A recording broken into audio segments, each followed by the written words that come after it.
Olá, bem-vindos ao módulo 3 do curso Nova Economia, os desafios de um modelo em desenvolvimento. Esse curso foi elaborado pela Terra e a gente vai agora entrar um pouco na questão da transição dos negócios, né, dos novos modelos de negócios que estão surgindo a partir de todo aquele processo histórico que a gente falou no módulo 1, do ganho, né, do entendimento sobre aqueles conceitos-chave que a gente falou no módulo 2, né, e agora como que isso começa a se concretizar, né, em modelos de negócio efetivamente.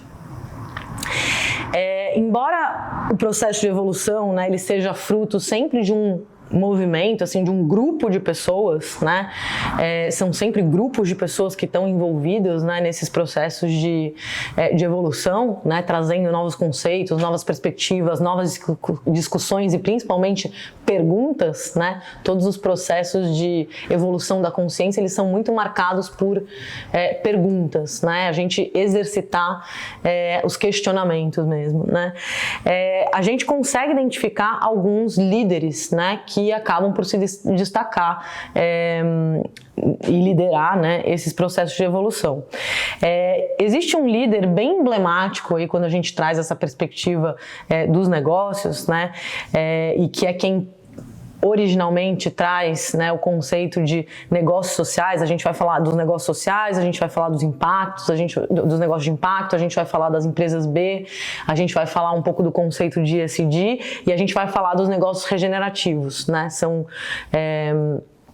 as áreas aí, enfim, de desenvolvimento dos negócios mais marcantes que a gente quer trazer para vocês nesse momento. Mas voltando, né, à questão das lideranças, a gente tem o Muhammad Yunus, né, que foi Prêmio Nobel da Paz em 2006, economista, banqueiro, né, empresário em Bangladesh, que é um dos países aí mais pobres do mundo e que vive, né, grandes desafios aí em termos econômicos, sociais e ambientais. Ele é um cara, assim, muito emblemático, né, nesse processo todo de evolução dos negócios, né, porque foi a partir desse momento que a gente começa a entender os negócios como uma ferramenta também de transformação, né, o potencial do negócio para gerar impacto positivo social, né, ou ambiental, e a gente vai entrar um pouco mais aí. Mas o Muhammad Yunus, ele como empreendedor, né, e ele foi um dos primeiros empreendedores a justamente criar um negócio para transformar a situação social e econômica, né, no caso dele em Bangladesh, de um contexto ali onde ele vivia, né? Então ele fundou o Grameen Bank, que foi que adota, né, um modelo de microcrédito, dando crédito a taxas muito baixas, né, para mulheres de baixa renda, mulheres que tinham grande dificuldade de conseguir esse crédito, né, para atuar num contexto empresarial, né, desenvolver seus negócios, né.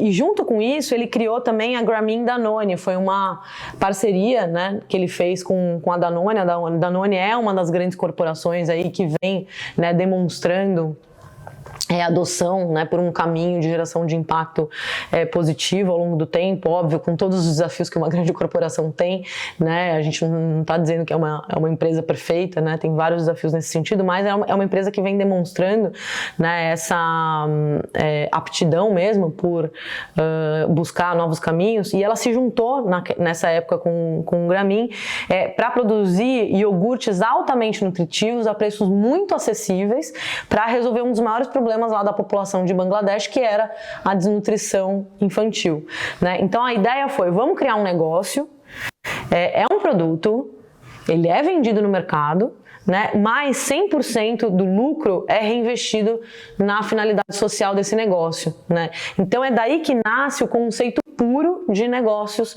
sociais, né? Então, a definição pura de negócio social é daquele negócio que reinveste 100% do lucro no propósito ou causa. Ele tem um propósito ou uma causa muito bem definida, né? Então, a gente quer criar um produto para resolver o problema da desnutrição infantil, né? Foi esse o caminho que a Danone, junto com o Grameen, traçaram em termos de propósito. E aí não há distribuição de dividendos, né, de lucros para o acionista. 100% do lucro ele é revertido para essa causa, né? Eu queria contar um pouquinho para vocês, né? Assim, eu vivi um pouco desse processo, né? Nessa época, eu era estudante de administração de empresas, né? E trabalhava, enfim, fazia estágio, né, em grandes corporações, e comecei a estudar, né, esses casos, por exemplo, o caso do Grameen, né, do Mohamed Yunus, e para mim, naquele momento, essa foi uma grande virada de chave, assim, né, no meu processo mesmo, como estudante, né, de administração de empresas, de negócios, com ideia de eventualmente atuar num negócio, né. Faltavam referências, né? Eu buscava assim referências, mas no meu ambiente de faculdade, de universidade, né? De faculdade de administração de empresas, faltavam referências, né? Eu lembro que na época eu até falava que eu queria ser empreendedora, né? O meu trabalho de conclusão de curso foi a criação de um novo negócio e tal, só que não era cool, né? Não era legal ser empreendedora naquela época ainda, né? O grande caminho assim traçado pelos estudantes de administração de empresas era ir trabalhar numa grande corporação, né, construir uma carreira lá, virar um grande executivo e tal. Mas quando eu entrei nesse universo das grandes organizações, isso me incomodava demais, né? A finalidade mesmo, né? O propósito daqueles produtos com os quais eu estava trabalhando, né? Os mecanismos, a lógica, né, que as empresas utilizavam para, por exemplo, obter a maior margem possível de um produto que estava em processo de descontinuidade, né? Ele ia sair do mercado, então naquele momento ele precisava gerar a maior margem possível e aí quase que a funcionalidade do produto nem existia mais, né? E aquilo tudo começou a me incomodar demais mesmo como estudante, né? Naquele momento.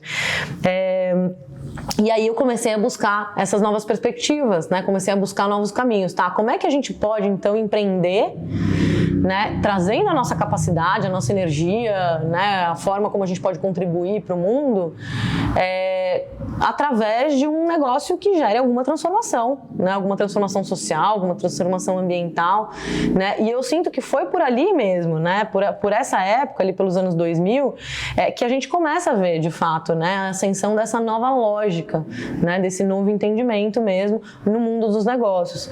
Os negócios de impacto começam a surgir ao mesmo tempo, né? Essa definição, esse entendimento, né? Do que é impacto, né? Impacto, todo mundo gera impacto, né? Impacto é o resultado de qualquer ação que a gente faz no nosso dia a dia, né? Qualquer decisão e qualquer ação que eu executo no meu dia, ele vai gerar algum impacto para o planeta, para o ambiente onde eu estou inserido, para as pessoas que estão à minha volta, né?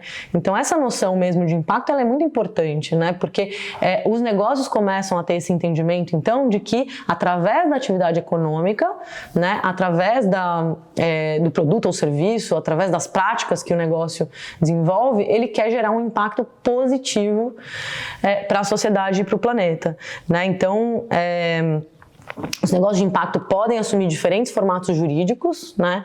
Associações, fundações, cooperativas ou empresas, né? Mas existem 4 princípios que os diferenciam independente da sua constituição legal, né? Então eles têm o propósito explícito de gerar um impacto socioambiental positivo na sua missão. O negócio de impacto ele tem que ter uma missão elaborada, ele tem que ter uma declaração de missão elaborada, né? Ele tem que mostrar por que ele existe, né? E qual que é o impacto que ele quer gerar, né? Qual é o impacto positivo que ele quer gerar? Eles conhecem, medem e avaliam periodicamente o seu impacto. É óbvio que no começo de uma empresa, né, a gente tem aqui várias startups relacionadas também à terra, né? No começo do negócio não é fácil, né? No começo do negócio você está estruturando um monte de coisa, os desafios do dia a dia são enormes, né? Desafio de equipe, desafio de operação, mas a empresa, ela minimamente, ela tem que entender qual que é o impacto que ela quer gerar, o impacto positivo que ela quer gerar ao longo do tempo, né? E começar a construir a partir daí indicadores. Podem ser indicadores simples, né? Até a nossa sugestão é essa, que os indicadores sejam o mais simples possíveis no começo, né? Você vai ganhando complexidade ao longo do tempo porque você vai entendendo melhor os seus indicadores e você vai entendendo melhor os efeitos da sua operação, né? Da sua atividade empresarial. Mas é importante que você tenha essa visão, né, de mensuração de impacto. Não dá para falar 10 anos depois que você tem um negócio de impacto, você nunca mensurou o impacto que você está gerando, né? Então tem várias ferramentas aí, por exemplo, que podem ajudar nessa mensuração de impacto. Lá no curso de ESG na prática, a gente vai falar um pouco também dessas ferramentas. Sugiro quem tiver interesse, depois busca lá na plataforma da Terra, né, o curso de ESG na prática. Esses negócios também, eles têm uma lógica econômica que lhes permite gerar receitas próprias, né? Então são negócios que sim geram lucros, né, para os sócios e para os acionistas, a não ser que eles tenham formatos que não sejam de uma organização privada, né? Mas mesmo que tenha um formato que não seja de uma organização privada, né, uma fundação, uma ONG, ele vai gerar receita, ele tem que ter algum mecanismo de geração de receita, né? E eles possuem uma governança que considera, né, os interesses dos investidores, clientes e da comunidade, ou seja, de todos os stakeholders, né? O negócio de impacto, ele não tem uma visão de considerar apenas os interesses dos acionistas, né? Eles têm que considerar os interesses de todos os stakeholders, tá? Isso é bastante relevante e importante, né? Aí, junto com essa noção dos negócios de impacto, né, a gente traz um movimento das empresas B. A gente vai ter um curso também sobre empresas B especificamente, né, para falar da certificação B. Eu sou uma das fundadoras do Sistema B aqui no Brasil, fui diretora executiva, né, da organização Sistema B, que é a organização que promove o movimento global das empresas B, né? Nossa, eu sou muito fã do movimento como um todo, porque eu acho que ele traz, né, de uma forma muito eficiente a tangibilização mesmo, né, do impacto, a ferramenta, né, de metodologia de avaliação, né, do sistema das empresas B com avaliação de impacto B, o B Impact Assessment, né, ela é uma ferramenta que ela está longe de ser perfeita, né, porque acho que perfeição realmente não existe, mas ela ajuda muito os negócios a entenderem o seu caminho, né, de gestão e de mensuração de impacto, né? Então isso é muito legal. As empresas B são um novo tipo de negócio que equilibra propósito e lucro, considerando o impacto de suas decisões sobre seus trabalhadores, clientes, fornecedores, comunidade e meio ambiente. São empresas que buscam ser as melhores para o mundo e não as melhores do mundo, né? Então o B-Lab, que é uma organização sem fins lucrativos que começou em 2006 lá nos Estados Unidos, na Filadélfia, eles construíram, né, essa ideia de que os negócios poderiam liderar o caminho para um novo modelo orientado para a geração de valor para todos os stakeholders, para todas as partes interessadas, né, do negócio em si. E aí ele ficou conhecido justamente por criar essa certificação, né, a certificação das B Corp, das empresas B, que são essas empresas que atendem a altos padrões de desempenho socioambiental, responsabilidade e transparência, né? Então você pode entrar lá, por exemplo, no site das B Corporations e ver o relatório de cada uma das empresas certificadas, né? Entender em quais áreas que elas estão mais avançadas e com quais áreas que elas precisam melhorar, né? E a avaliação, ela justamente faz esse balanço e mostra um caminho de evolução também para os negócios. Ela é uma certificação holística, né? Ela está olhando para o todo, ela não é focada exclusivamente em uma única questão social ou ambiental, né? O que ela tenta fazer é esse panorama mais amplo mesmo do negócio. E o processo para obter e manter a certificação, ele exige o envolvimento mesmo das equipes e dos departamentos da empresa. Quando a gente está falando de uma empresa grande, então, isso é mais profundo ainda, né? Você vai ter que olhar o negócio através de várias perspectivas. E levando em consideração o tamanho e o perfil da empresa, né, porque dependendo do tamanho, do perfil da empresa e também da localidade da empresa, essa verificação vai envolver uma documentação específica, né, ela vai analisar também o modelo de negócio de impacto da empresa, vai buscar informações sobre as operações, estrutura, os processos de trabalho, né, e uma coisa muito legal também, o fato de ser uma comunidade, né, é muito possível que qualquer empresa que faça parte dessa comunidade ou qualquer pessoa também envolvida de alguma forma, possa fazer reclamações, né? Então, se você tem alguma dúvida específica, alguma empresa que tem a certificação, né, você pode questionar isso, né? E é com base também nesse olhar de comunidade que a certificação ela vai melhorando, né? Vai ganhando avanços.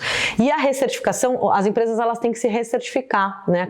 A cada 2 anos. Então essa recertificação ela confirma que esses padrões eles continuam a serem exigidos, né? Ao longo do tempo.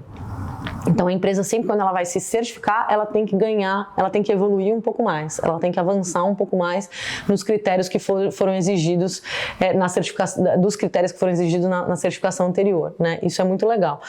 Então é um movimento aí organizado por essas organizações, né? Um movimento de empresas que hoje já conta com mais de 5.000 empresas no mundo que fazem parte. Mas a gente vai entrar mais em detalhes lá no curso específico sobre as empresas B.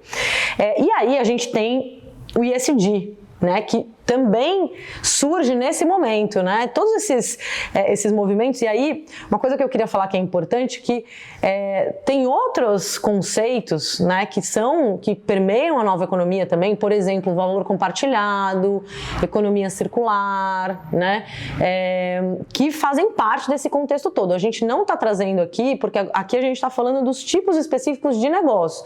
Por exemplo, uma empresa B, ela pode operar com base nos preceitos da economia circular, por exemplo, né? Ela pode compartilhar, ela pode operar com base no triple bottom line, né? O tripé de sustentabilidade, econômico, financeiro e ambiental, né? Então existem interconexões entre esses movimentos todos, enfim, essas classificações todas que permeiam a nova economia, tá? A nossa ideia aqui não é restringir, né? Como eu falei, assim, tem outros conceitos que também são importantes para esse contexto todo, mas aqui a gente está tentando olhar especificamente para os modelos de negócio, tá? O ESG, né? Environment, Social and Governance, ambiental, social e governança, né? Práticas ambientais, sociais e governança, também começa a surgir, esse conceito também surge nessa época, né? Com base em um documento que foi elaborado pela ONU, né? Dirigido aos mercados de capitais, exigindo que os mercados de capitais tomassem providências, né? No sentido de exigir também das empresas investidas, né?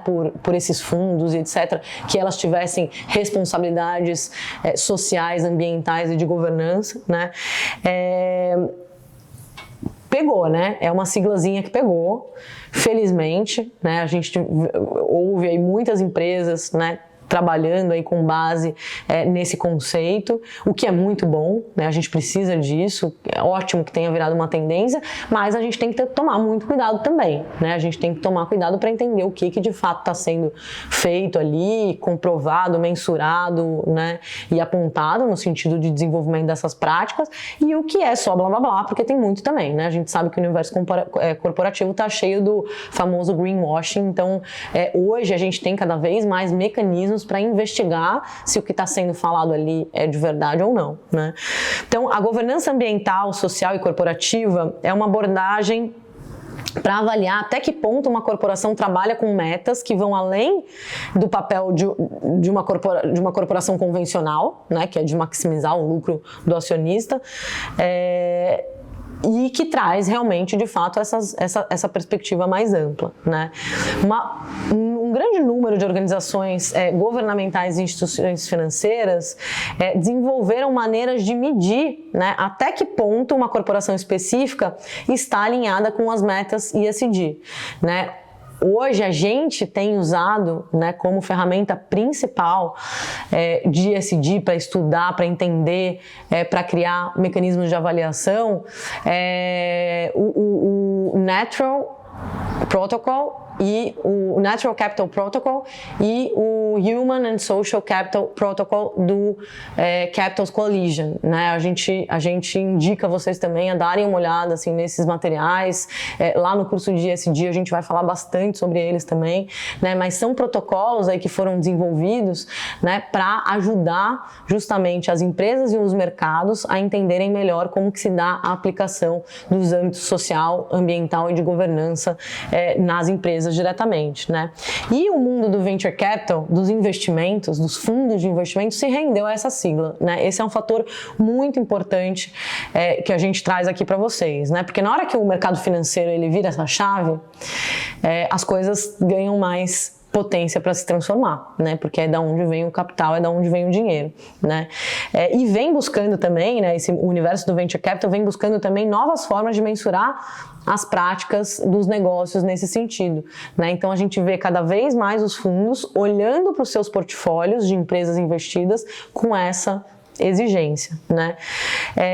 Talvez esse seja um dos maiores desafios, né, organizacionais da atualidade, né? A gente encontrar os padrões de comparação entre as empresas entre as expectativas sobre as empresas e a sua realidade, né? O que elas podem efetivamente fazer e mostrar de resultado real, né? E muitos esforços estão sendo direcionados nesse sentido, né? Então a gente vê assim, como eu falei, né, diversas organizações se juntando, coalizões, grupos de lideranças, né, olhando para essa temática justamente para poder efetivar essa nova perspectiva. E finalmente a gente traz a noção dos negócios regenerativos, né? Os negócios regenerativos são iniciativas que usam a força de mercado para curar ecossistemas deteriorados e comunidades desestruturadas, né? Enfim, tem várias facetas aí dos negócios regenerativos da economia regenerativa para a gente discutir, e aí no próximo módulo a gente vai entrar um pouco mais a fundo aí no conceito de regeneração, tá bom? Até lá então. Obrigada.